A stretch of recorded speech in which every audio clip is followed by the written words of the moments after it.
I've been caring for my son's best friend unofficially for years, but now I'm being asked to foster him, and I'm scared I'll fail him. Posted by you/smarteffort8150. I have one son, Henry, aged 12. Henry is best friends with a boy named Archie, aged 14. It has always been clear that Archie comes from a troubled home. From what I can gather, and I do not have the full details, Archie's mom is a substance addict, and Archie has been on the at-risk register for a long time.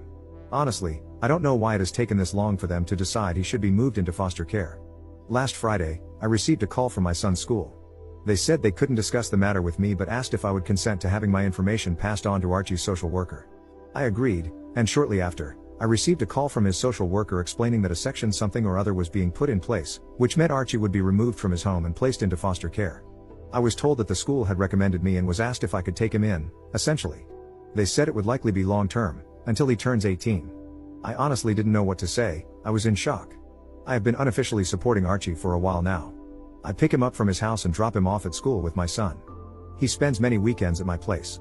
On the days he doesn't come over, I make sure to pack him something to eat when I pick him up because he told me his school lunch is often his only meal of the day. I buy him soap and deodorant, and I even wash his clothes for him. But supporting him in this way and fully taking him in are two very different things. I'm a single dad. I have a decent job, but I'm far from well off. I live in a small 2-bedroom house, which means Henry and Archie would have to share a room, something they already do when Archie stays, but only for short periods. Plus, there's the immense responsibility of taking on another child. I was told there's a shortage of foster carers in the local area, so if I don't agree to take him, it's likely he'll have to move to a different county and school. I don't want that to happen. I had already planned for Archie to stay with me over the 2-week Christmas holiday, so I asked for time to think about it and said I'd give them a firm answer in the new year. They agreed. Archie hasn't been informed about any of this yet. I've been trying to give him as normal a Christmas as possible. My heart is telling me, of course, you're going to take that little boy in, but my brain is worried about the responsibility and cost of having another mouth to feed and another boy to clothe. At the same time, I keep thinking about Archie's situation. He's already had such a rough start in life, and I know he needs stability and care more than anything else. I can't bear the thought of him being uprooted again, losing his school, his friends, and the small sense of normalcy he has here. I keep asking myself whether I can truly give him what he needs, and I don't know if I have all the answers right now. I've always taught Henry the importance of kindness, and I see how much he cares about Archie too. Part of me feels this might not just be about me taking on more responsibility, it's also about giving Archie the chance to grow up with a sense of love and belonging. So, I suppose I'm left balancing what's practical with what feels right in my heart. And I'm leaning towards saying yes. I spoke to my mom about it, and she thinks it's an awful idea. She's worried I'm biting off more than I can chew, especially as a single dad. She reminded me that I already have a lot on my plate with work, the house, and raising Henry on my own. She said taking in another child, especially one with a difficult background, would add stress and might affect my ability to provide for Henry properly. She didn't say it outright, but I could tell she's afraid this might make life harder for all of us, including Archie. I understand her concerns, honestly, I do. But I can't imagine turning him away when he needs help the most. I told her I haven't made a final decision yet and that I need to think about what's best for everyone involved, not just what's easiest.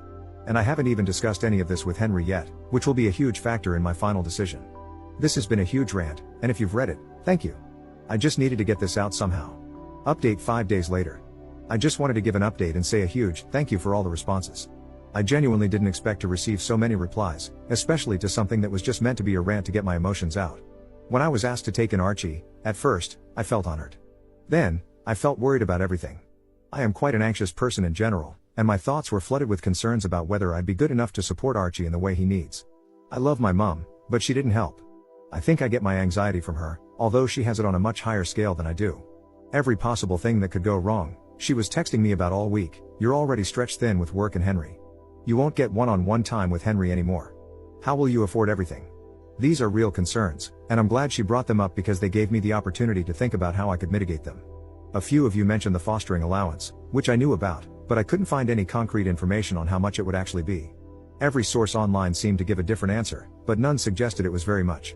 However, as some of you advised, I called the social worker's office and said I was seriously considering taking in Archie, which they were thrilled about, but I needed to understand the finances first to see if it was feasible.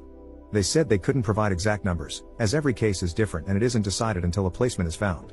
However, they told me the minimum would be around £190, about $240 US, per week, and that it would likely be completely tax-free. Additionally, I'd receive a significant discount on things like council tax. That was honestly a lot more than I expected and much higher than most of the figures I'd seen online. They also put me in touch with some other foster carers who answered my questions, which was incredibly helpful. This week has been very busy. I worked out my finances, added the estimated fostering allowance, and calculated how much Archie would likely increase my expenses. It worked out that I'd actually have a surplus compared to my current situation. Many of the foster carers I spoke to don't work full-time, using the allowance to supplement their income. I'm not sure if I want to do that, but they mentioned it helps to work part-time since fostering involves a lot of work, meetings, reports, and other responsibilities. On top of that, I'd need to complete training during the first year to become fully qualified. I considered it, and with the additional allowance, I could move to a 0.6 contract, working 3 days per week, while still covering the costs of moving to a 3-bedroom house. While that would leave me with slightly less disposable income, it wouldn't be a significant reduction. I've spoken with my work, and they said they'd support me if I decided to do this, but I haven't made a final decision. I don't want it to seem like I'm taking advantage of Archie's allowance.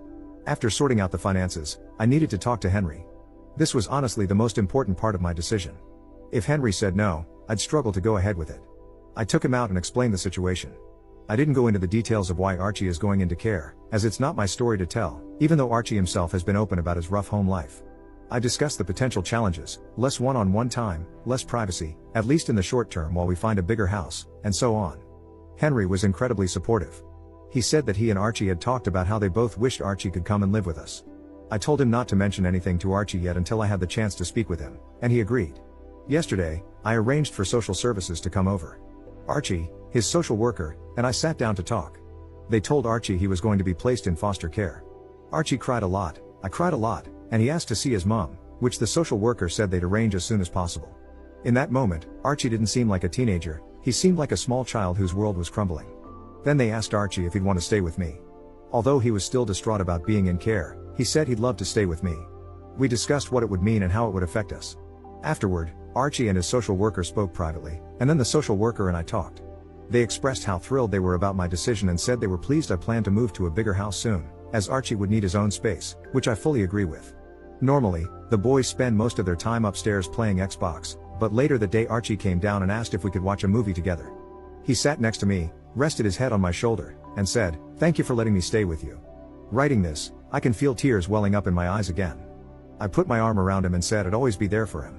Today, Archie seems a little down, which is entirely understandable. I honestly expected him to take it harder than he has. To cheer him up, we're going to see the new Lion King movie, even though I hate those live-action films, but this is for Archie, and then going out to eat, letting the boys choose where. I might return in a few months to give an update on how things are going. For now, I'm just hoping everything will be okay. I know the first few months will be the hardest. Thank you, everyone. Editor's note. Stealing this comment from you/EffectiveCricket93 to explain what type of fostering is involved here. It depends.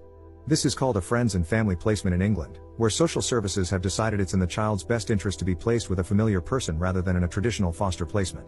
Friends and family placements can have a looser set of restrictions compared to traditional placements. However, OP would only be cleared to take in Archie. For example, he wouldn't be able to take in another child unless he decided to undergo full training. They would be able to make decisions that differ from those in a traditional foster home.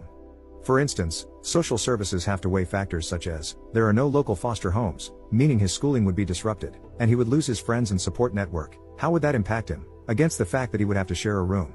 Especially considering that Archie has already been regularly sharing a room. Social services would focus on what's in the child's best interest, which might allow them to make some concessions.